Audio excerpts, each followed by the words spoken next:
నమస్కారం అండి. మనందరినీ కూడా ఈ మధ్యకాలంలో కలచివేసిన వార్త తిరుమల తిరుపతి దేవస్థానంలో జరిగిన అక్రమం గురించి. మనందరం కూడా మన కులదైవంగా భావించి కొలిచే వెంకటేశ్వర స్వామి సన్నిధిలో పనిచేస్తున్న కొంతమంది చిత్తశుద్ధి లోపించటం వల్ల కానివ్వండి, అధిక ధనాన్ని సంపాదించాలనే భావంతో కానివ్వండి, అక్రమానికి కూడా ఒడిగట్టి స్వామివారికి సమర్పించే నివేదనలలో చెడు పదార్థాలని కలిపి స్వామివారికి తినిపించారు. దురదృష్టం ఏమిటంటే ఇవాళ బొంకించి అసలు తప్పే జరగలేదన్నట్టుగా మాట్లాడటం కూడా చాలా శోచనీయం. అదే సమయంలో నేను దురదృష్టవశాత్తు ఒక ఎక్స్పర్ట్గా తిరుమల తిరుపతి దేవస్థానం నన్ను ఆ బాధ్యత అప్పగించింది, నేను ఆ బాధ్యతల్లో విఫలుడనయ్యాను అని ఒక ఎక్స్పర్టు నిన్న పోలీసు వాళ్ళకి స్టేట్మెంట్ ఇచ్చి తను దుర్మార్గంగా సంపాదించిన ధనాన్ని ఆయన పోలీస్ ఏసీబీ వాళ్ళకి అప్పచెప్పాడు.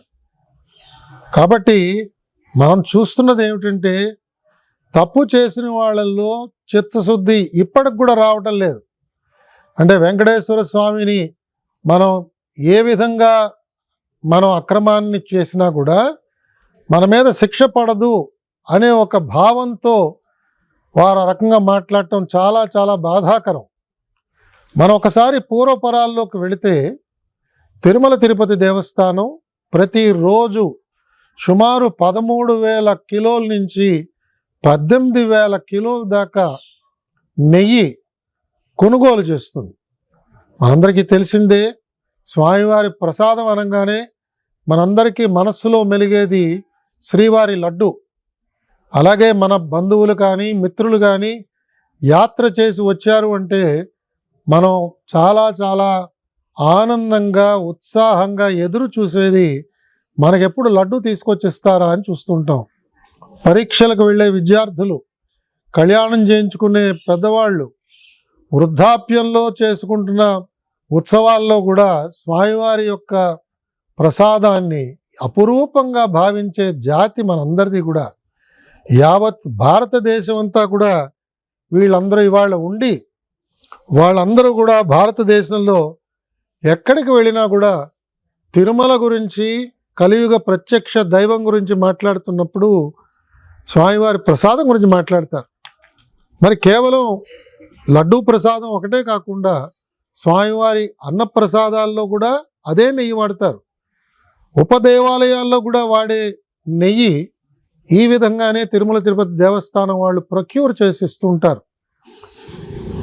కొన్ని ప్రాంతాల నుంచి వస్తున్న నెయ్యి మనకి క్వాలిటీ బాగా లేదు, నాణ్యత లేదు అని తెలిసినప్పుడు వాళ్ళకి నోటీసులు ఇచ్చి వాళ్ళని ఆపేయడం విధిగా జరుగుతూ ఉంటుంది. తిరుమల తిరుపతి దేవస్థానం ఆధ్వర్యంలో ప్రొక్యూర్మెంట్ కమిటీ వాళ్ళు ఈ ప్రొక్యూర్మెంట్ చేస్తుంటారు. ఆ ఘీ ప్రొక్యూర్మెంట్ చేస్తున్నప్పుడు ఆ ఘీలో నాణ్యత ఎలా ఉన్నది అవన్నీ కూడా వాళ్ళు చాలా జాగ్రత్తగా పరిశీలన చేయవలసిన బాధ్యత వారి మీద ఉన్నది.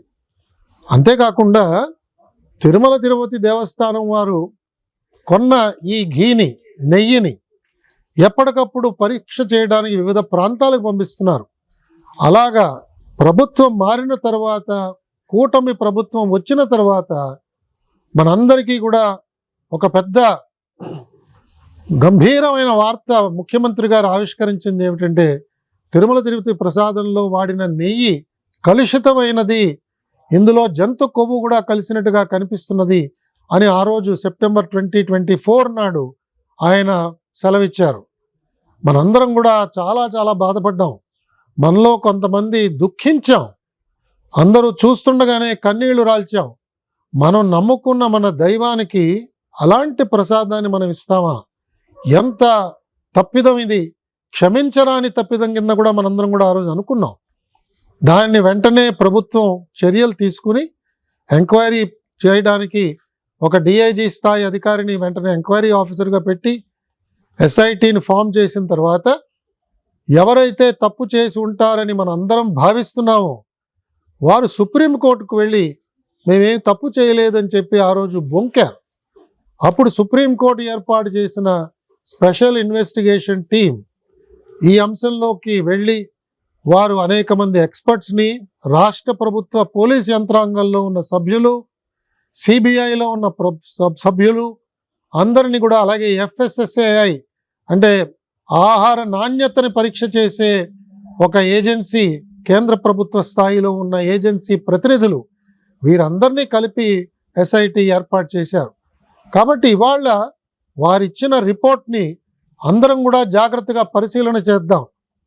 ఇవాళ ఉన్న ప్రభుత్వం, ఇవాళ బోర్డులో పనిచేస్తున్న చైర్మన్ గారు కానీ, ఎగ్జిక్యూటివ్ ఆఫీసర్ గారు కానీ, గౌరవ ధర్మకర్తల మండలి సభ్యులందరినీ కూడా మనం ఆశించేది, కోరేది, భవిష్యత్తులో ఇలాంటి చర్యలు రాకుండా ఎలాంటి చర్యలు మనం తీసుకోవాలి. ఇలాంటి తప్పిదాలు జరగకూడదు. ఇది తప్పిదమే కాదు, ఇది దుర్మార్గం. ఇది కలుషితమైన ఆలోచనతో పెట్టరేగిపోయిన కొంతమంది మన మనోభావాలని దెబ్బతీసేటట్టుగా వారు ప్రవర్తించారు. దీని ద్వారా కోట్ల రూపాయలు వారు గుల్లకొట్టారు. స్వామివారిది ఒక్క రూపాయి మన జేబులో పడినా కూడా మన చేతుల్లోంచి 10 రూపాయలు వెనక్కి వెళతాయనే ఒక సత్యం త్వరలోనే నిరూపణ అవుతుందని కూడా నాలాంటి వాళ్ళు భావిస్తున్నారు. ఎవరైతే తిరుమల నుంచి ధనాన్ని సేకరించి దుర్మార్గం ద్వారా ఆ ఆదాయాన్ని సంపాదించారో తప్పకుండా ప్రాయశ్చిత్తం వాళ్ళు అనుభవించవలసిందే. ఇప్పటికైనా సమయం మించిపోయింది లేదు. దీన్ని రాజకీయ కోణంలో ఆలోచన చేసి వాదించే కంటే మాకు వెంకటేశ్వర స్వామి మీద నమ్మకం లేదు, మాకు డబ్బు మీద నమ్మకం ఉంది అని వాళ్ళ నమ్మకాలని బయట పెట్టవలసిందిగా నేను అందరి తరఫున నేను వారిని డిమాండ్ చేస్తున్నాను. మీకు వెంకటేశ్వర స్వామి మీద నమ్మకం ఉంటే మౌనం వహించండి. మీరు చేసిన ఈ దుర్మార్గానికి మీరు మీ చింతని ప్రకటించండి, మీ బాధను వ్యక్తపరచండి. ప్రాయశ్చిత్తంగా వెళ్ళి అంగప్రదక్షిణ చేస్తారో, పుష్కరిణిలో మునుగుతారో, లేదా తల నీలాలు అర్పిస్తారో, లేదా వెళ్ళి శిక్ష అనుభవిస్తారో జైల్లో కూర్చుని, అది మీకే వదిలేస్తున్నాం. కానీ ఒక సామాన్య భక్తుడుగా మీరు చేసింది క్షమింపరాని నేరము. మీరు దాన్ని వెనకేసుకొస్తూ ఇవాళ సమాజంలో అలజడి సృష్టించడానికి ప్రయత్నం చేయడం ఏమాత్రం కూడా ఇది శ్రేయకరమైన పని కాదు. మీ వల్ల మేము ఆశిస్తున్నది కాదు. రాజకీయ పార్టీలు వాదనలు ఏ రకంగా ఉన్నా కూడా అది వాదనలతోనే మీరు చేసుకోవాలి. కానీ ప్రజా జీవనానికి అంతరాయం కలిగించడం కానీ, ప్రజా ఆస్తుల్ని తగలబెట్టడం కానీ ఈ విధంగా చేయడం క్షమింపరాని నేరం అవుతుంది.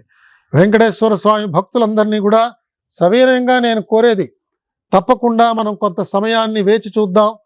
ప్రభుత్వం తీసుకునే అనేక మంచి చర్యల వల్ల తిరుమల తిరుపతి దేవస్థానంలో ఈ తప్పుని ఎవరైతే చేశారో వారందరికీ శిక్ష తప్పకుండా పడుతుంది. ఇప్పటికే ప్రభుత్వం అక్కడ పనిచేస్తున్న కొంతమంది ఉన్నతాధికారుల్ని స్థానచలనం కలిగించింది. మిగతా వారి మీద కూడా చర్యలు మొదలుపెట్టినట్టుగా నాకు వినిపిస్తున్నది. మనందరం కూడా స్వామివారి భక్తులుగా వినమ్రతతో స్వామివారిని కోరుతూ ఇలాంటి తప్పులు చేసిన వారందరి పక్షాన మనందరం క్షమాపణలు కోరుదాం. ఇలాంటి తప్పు చేసిన వారందరికీ తగిన విధంగా స్వామివారు శిక్ష విధిస్తారని నమ్ముతూ మనందరం కూడా ఎల్లవేళలా నమ్మే వెంకటేశ్వర స్వామిని మరొక్కసారి భక్తిపూర్వకంగా గోవిందా గోవిందా అని స్వామివారిని కొలుస్తూ మనం చేసుకునే మన విధి నిర్వహణలో నిమగ్నం అవుదామని చెప్పి నేను పిలుపునిస్తూ మీ దగ్గర సెలవు తీసుకుంటున్నాను. గోవిందా.